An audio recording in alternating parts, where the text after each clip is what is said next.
What's going on, everybody, and welcome back to another episode of Seahawks Now, your home for daily Seattle Seahawks news, info, and rumors. Today, some interesting news coming out of the NFL Combine, and that is John Schneider talking about Geno Smith extension. He says talks are going to begin soon. So we're going to get into just the details of what these talks could include. We're going to talk about whether I think this is a good move or a bad move, and we're going to talk a little bit about what do I think the Seattle Seahawks long-term plan should be at quarterback for 2025, but also for the future, 2026, 27, and going forward. So, with that all being said, guys, if that's something you're interested in, stick around. But before you do, hit that like button, subscribe to the channel down below. It really helps the content. Thank you so much for helping us get to 100 subscribers within our first month. It really has helped the channel out, and I love talking Seahawks with all of you guys. All right, guys, let us get into the content now. So yeah, Geno Smith, extension talks beginning soon, and this is something that, unfortunately, for Seahawks fans who are kind of against the Geno, and there's a lot of Seahawks fans who are in the anti-Geno category, but this is kind of just something that's going to have to happen right now. Geno Smith, he is the best option for the job, at least he is in 2025. We've talked about that, right? None of the guys better than him are going to be available. Maybe Matthew Stafford, but that's not a given yet, although we are going to be talking about that in a future video. So like you said, if you want to see that, subscribe to the channel. But as far as for right now, Geno Smith, I think he's the best guy. He's the man for the job. He's the guy that the Seahawks need to run this ship. Now, again, for extension goes, we don't need to extend him. And John Schneider talked about that at the Combine during his interview. Interview was published in the Seattle Times. In the interview, he basically said, we don't need to get anything done because we do have him. He is under contract already for 2025. The idea to extend him would be two things. Number one, you can kind of push some of his money down the road by restructuring his contract, so potentially could free up some cap space. And number two is you can lock him down for future years, 2026, 27, without him having to be a free agent. I think the Seahawks, they would like to avoid a scenario where they have to compete with other teams to sign Geno Smith, although to be honest, I'm not sure what the market on Geno Smith would look like as a free agent. I actually think that it would not be that big of a market just because he is going to be 35 years old next year. He's getting on the older side of things. And yeah, while he has been pretty good over the past few years, he has not won a single playoff game in his career. So the market for 36-year-olds who don't have a playoff win is pretty slim. Right, he'll get some options, probably have some opportunities, but I don't see there being a team that really makes a massive push to sign Geno Smith when it's all said and done. So I do think that extension or not, if Seattle wants to bring him back in 2026, they will be able to do that. I truly believe that. But according to Schneider, they have sat down and they're going to be sitting down again this week with Geno Smith's agent. They're going to have some initial discussions about what a potential extension could look like. Probably would just be a 1-year or a 2-year extension at this point. I don't see them giving him 3 years. That would be a lot of guaranteed money going into a guy who, like I said, 35 this year, 36. By the time that, if he sent a 3-year extension, he'd be 37, pushing 38 years old. I have a hard time thinking that they would be willing to do that, because most careers are different. Most careers you hit 40, that's when you start getting those big promotions. But in football, your football life, normally most guys don't make it past 35 in the NFL, which, yeah, it's a sad reality of the sport, but it's a sport where when physical violence is key, guys just can't outlast what their bodies are going to let them do. So let's talk a little bit about, do I think this is a good move or a bad move to extend Geno Smith? And personally, I'm in the camp that I think it would be a bad move. Here's why. Like I said, I don't think the market on Geno Smith, barring an amazing year, like if the Seahawks win the Super Bowl, obviously there will be a market. If they make the NFC Championship game, there'll be a market. But unless the Seahawks have an amazing year, I don't see there being a massive market for Geno Smith as a free agent. I think you might get interest from a team like the Jets, who always seem to need a quarterback. The Raiders always seem to need a quarterback. Pittsburgh, they always feel like they need a quarterback. But most teams aren't going to be that interested because either they have a good quarterback or they will choose to go young and go in the draft instead of, signing a 36-year-old with no playoff wins. Again, Geno could change that this year. I'm not saying he won't, but it feels like the only reason that you need to extend Geno is to protect in the scenario where he has a career year, wins multiple playoff games.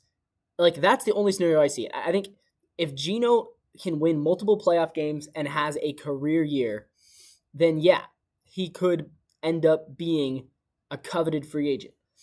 But I don't necessarily think that's going to happen, and it's not because I'm hating on Geno, but just because right now, where the Seahawks are at, I don't see them being a team that's making a deep playoff run next year with the guys they have. Now, maybe they change that. Maybe they bring in some exciting new talent. But bringing back the same team last year that missed the playoffs, I don't think that they should necessarily, plan on a deep playoff run next year, if you know what I'm saying. I'm not trying to be a hater. I'm not trying to be negative. That's the reality of where we're at right now. And so from that perspective, all you're doing now is you're committing more money to Geno for a future year when you might not want him. Because what are the chances that Geno has a bad season? What are the chances that he struggles? And then all of a sudden you're like, well, we have him under contract, but we don't want him anymore, which could definitely happen. That's very reasonable to assume that could happen. He's, like he said, I keep pushing this, older quarterback, doesn't have a whole lot of success in his career. It's very possible that he could start to fade pretty soon, and you don't want to extend him for too long to the point where you are stuck with him or stuck having to eat the money, right? Now, again, the salary cap can be manipulated. It'll be okay, but you really don't want to end up in a situation like Denver last year where they were paying Russell Wilson to not play for them. They're paying Russell Wilson to play for a different team, right? That's not a scenario that the Seahawks want to find themselves in with Geno Smith. So I would say it's a bad move. Talking about the long-term plan should be this. Geno, from here on out, is a year-by-year decision. Play out 2025 with Geno, see how he does. If you want to bring him back for 26, 1-year deal.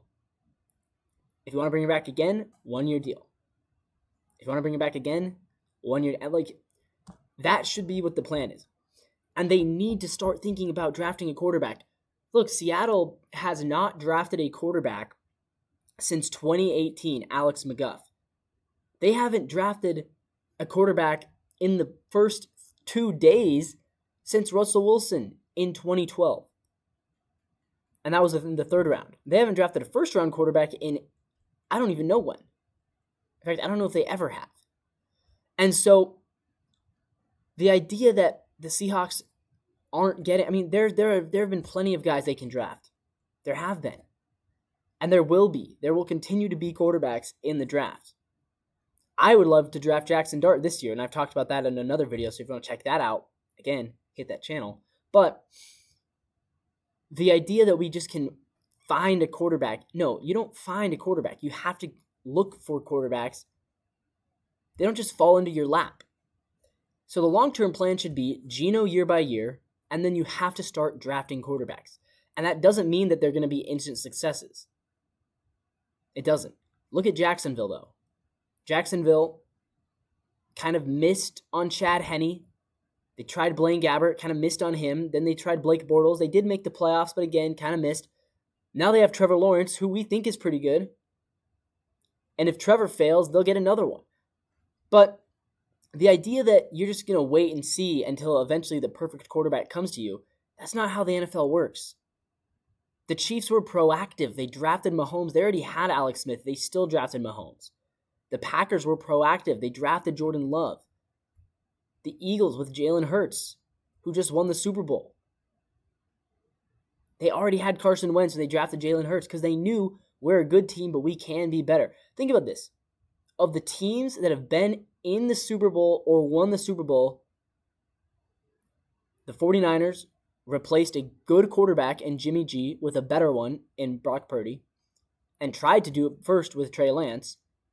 The Chiefs with Mahomes replaced Alex Smith, Pro Bowler, with Mahomes. The Eagles replaced Carson Wentz with Jalen Hurts in the draft. The Bengals, they drafted Joe Burrow after years of mediocrity with Andy Dalton. They could have kept Andy Dalton around. They could have said, look, we like Andy. He's their guy. He's their starter. No, they went and they were proactive. They drafted Joe Burrow. The Rams traded for Matthew Stafford, replaced a Pro Bowl playoff winning quarterback in Jared Goff because they wanted to win. All these teams that have been making the Super Bowls recently, look at the Bucs with Tom Brady. They acquired Tom Brady. So all the teams that have been in the Super Bowl, basically, they didn't just wait for the perfect quarterback to fall to them. They were proactive. They drafted guys when they already had quarterbacks because they knew they needed to have a better plan. They traded for quarterbacks to upgrade their teams.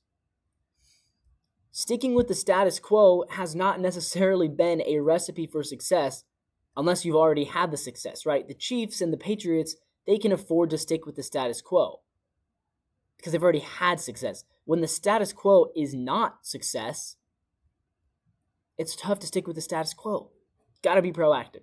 So I will leave you with that. That's what I think the long-term plan should be at quarterback. But with that all being said, guys, make sure you like the channel, like the video, subscribe to the channel for more content. And as always, until tomorrow, go Seahawks.